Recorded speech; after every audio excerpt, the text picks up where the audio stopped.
Today we got a video from EWU Body Cam, and the title of the video is "Man Gorges Cop's Eyes Because He's White."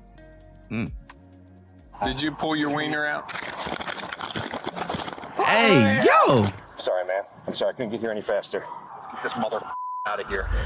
Following reports of a man wearing a purple wig and exposing himself in a park, a Cincinnati police officer soon finds himself fighting for his life. However, what's even more shocking than the attack itself is the reason behind it.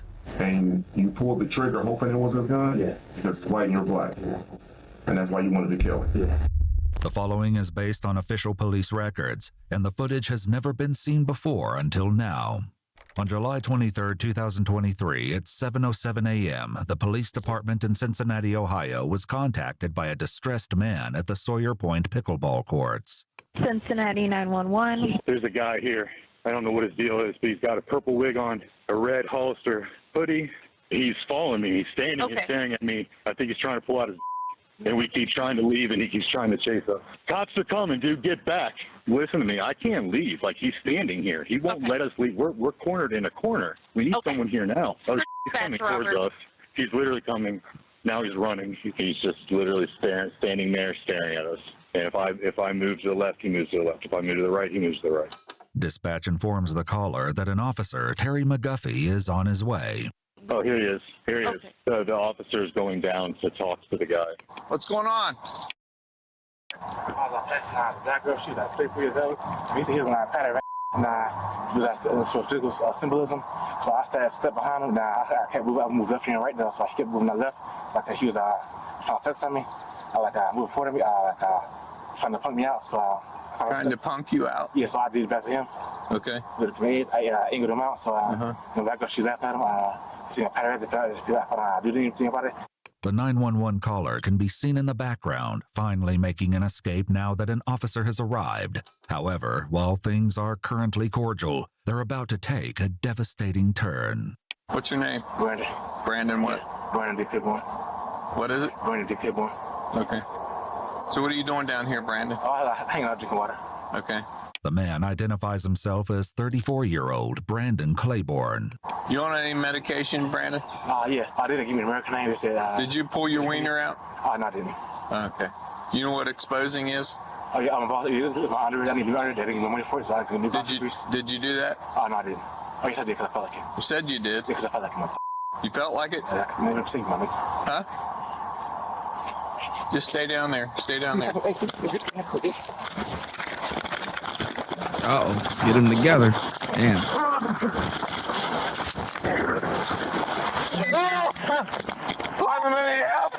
Though Officer McGuffey doesn't know it, his desperate plea for help goes unheard as he's unable to reach his radio.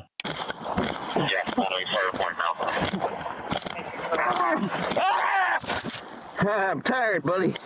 During the chaos, Brandon managed to get a hold of Officer McGuffey's taser and is now using it to strike him. 6111. I need your help. Following this second cry for aid, help arrives in the form of Officer Hageman. Okay. Drop the taser now. Do it. Get on the ground. Get on the ground. Do it now. Get on the ground. Get on the ground. Put your hands behind your back. Do it now. Don't you move. 6119. Expedite an ambulance to my location. Ambulance and supervisor here. Okay. 6120. Don't you move. Don't you move. Seeing that Officer McGuffey is bleeding profusely from his head, Officer Hageman attempts to cover the wounds with his shirt. 5111, were you headed that way as well? That's right. Keep breathing. 6120. See, so this guy must have just been pulling up just as backup, as routine. If an officer goes to, whatever, a scene or whatever, just, get someone else en route just as routine, right? Because if he wasn't able to get to his radio and call out for help, it was, damn, what if he didn't show up? Man, see, when I was in corrections, there was two ways that you could call out for help on the radio, right? It's either the preferred way is for you to actually get on the radio and say, you know, hey, you know, I got a situation, dorm, whatever, or some jails do codes, code 2, and you say the location or whatever, mess hall, whatever, library, whatever, right? That's the preferred way. But there's a backup way where there's a button on the radio. There's a orange reddish button on the radio, and you hit the button, and that is in case, because some scenarios you involved, you don't have time, you can't necessarily get on the radio and say, hey, you know, I gotta fight such and such somewhere, you know what I'm saying? Send God, I need help, you know, you can't do that. But if you got that button and you could just get to the button, like let's say you scrapping and you just get to the button, boom, you hit that button, the whole jail coming, boy. And they gonna be on your ass, boy. That's a fact. Because the preferred method is for you to actually get on the radio and say what it is that you need.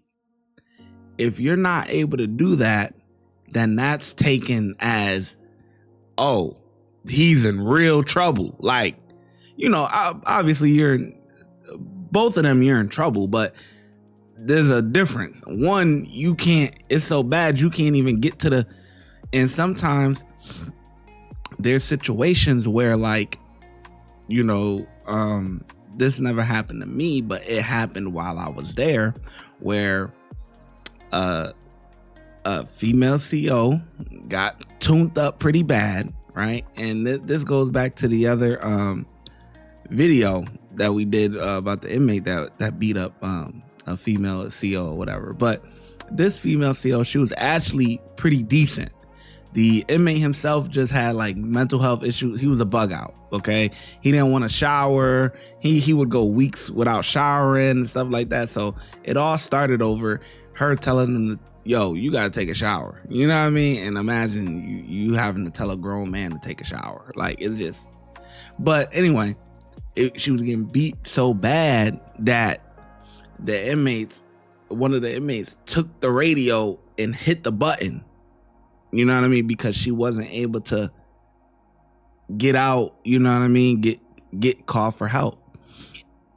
So, you know, yeah, that there's two ways. So luckily this guy was rolling up. I don't even know, because they said, you know, he was crying out for help on the radio, but it didn't actually go through. I got more cars coming. Do me a favor and direct them back to me. More police cars coming in the ambulance. All right, you responding also. I couldn't. Thank you. Please go to the right. I need to get him some help. I couldn't get to my gun. Sorry, man. I'm sorry. I couldn't get here any faster. I tried to reach for my gun. He was chasing me. He tried to tear my eyes out.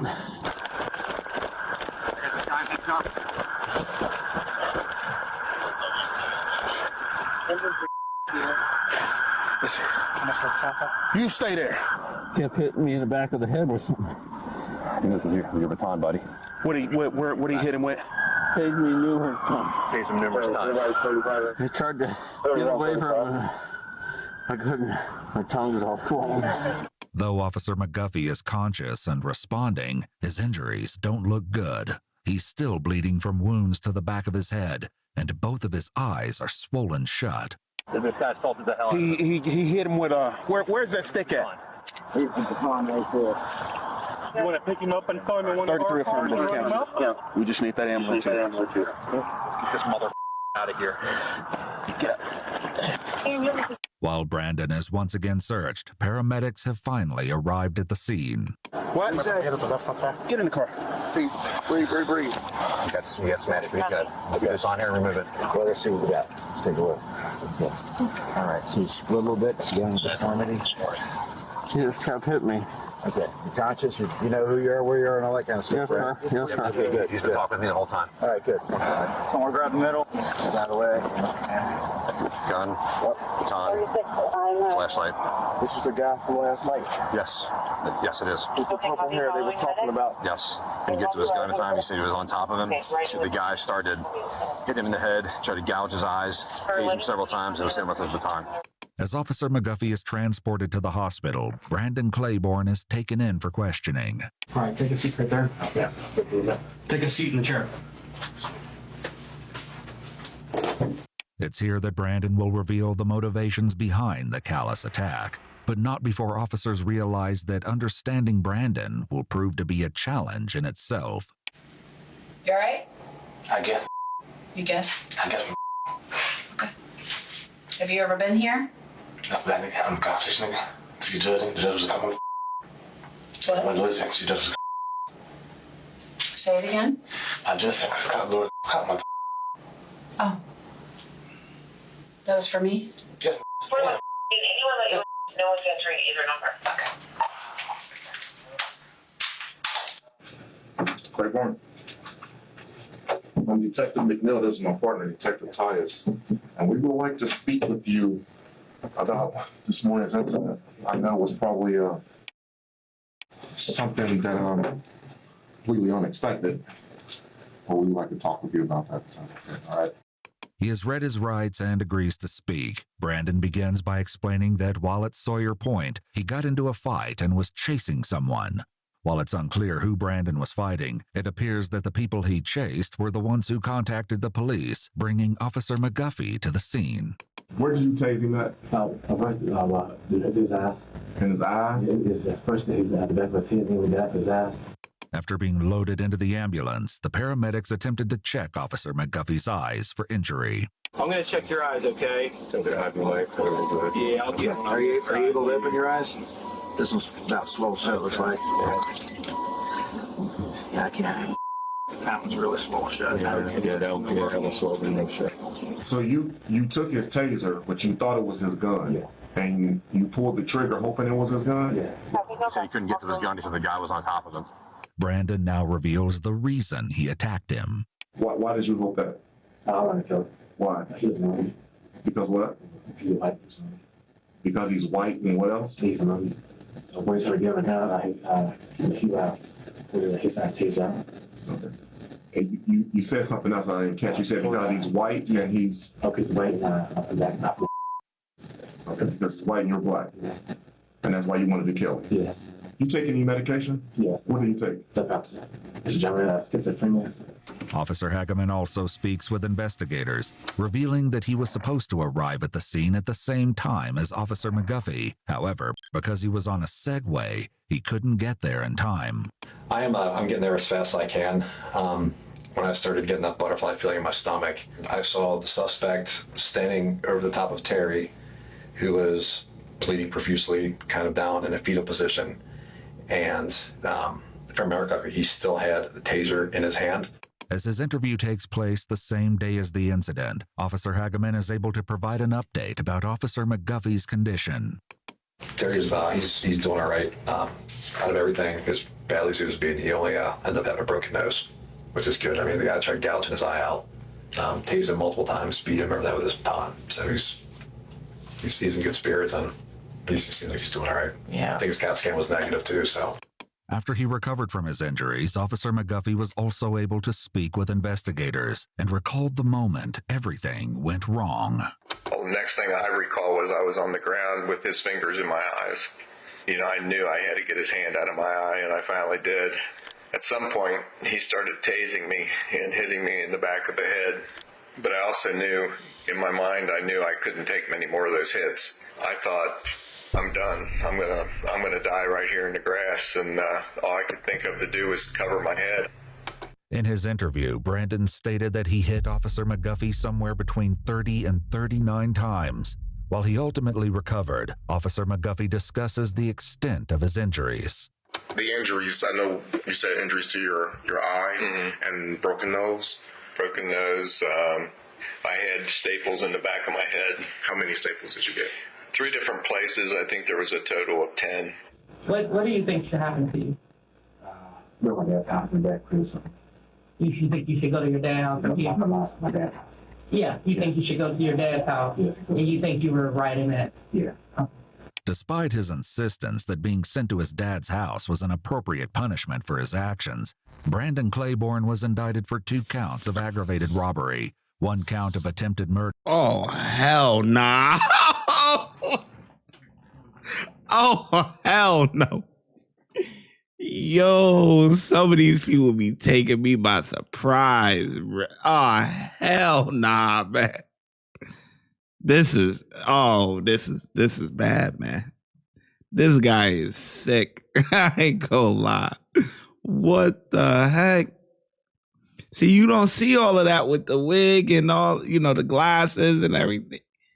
Damn, this guy's, he's fucked up, man. Damn. That being sent to his dad's house was an appropriate punishment for his actions, Brandon Claiborne was indicted for 2 counts of aggravated robbery, 1 count of attempted murder, and 2 counts of felonious assault. He was found guilty and sentenced to 22 to 27.5 years in prison and was classified as a violent offender. He has appealed his sentence. If you'd like to see select new videos early and help us 22 to 27? It's not bad. I mean,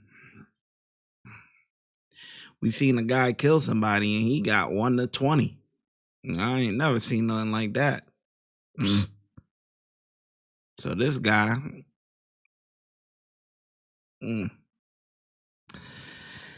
yeah, man. Luckily, yeah, I thought that other guy was, maybe just coming just because of routine, but he was initially on the same call, but they were just coming from 2 different areas. One had, but man, if he wasn't coming, like I said, if he wasn't coming to that call, it was over. It was over. Because he didn't get to actually get through on the radio. And I don't know if officers have that same type of thing or whatever, where there's a button on the radio. But man, oof. Good thing he's good thing he's good. But that was bad. That was bad. So now we got to compare the 2. We got a white or Mexican type guy, Hispanic guy, who he does, he runs somebody over and kills him. And he gets a 1 to 20. Okay, I never even heard of no sentence like that. But he gets a 1 to 20. And then you got this guy who is black and almost kills an officer. And he gets 22 to 27 years. Now, in my personal opinion, they're both low. This guy should spend the rest of his life in there. And the guy who took a life should definitely spend the rest of his life in there. And if you haven't seen that video, I'm going to have it at the very end. But this guy got sentenced to 1 to 20. And he's already had prior DUI situations and all that stuff going. Insane. Never even heard no case like that. No sentence like that, man. So yeah, if you want to check that out, stay to the very end and click where it says click here or something like that or whatever. The video will pop up, man. The ShyGotEm Correctional Facility is now open, where we specialize in act right and getting them together. If you want to become an officer, check out the YouTube membership. If you want to be a sergeant or above, check out the Patreon. Your support helps the channel keep going, and I hope to see you in lineup.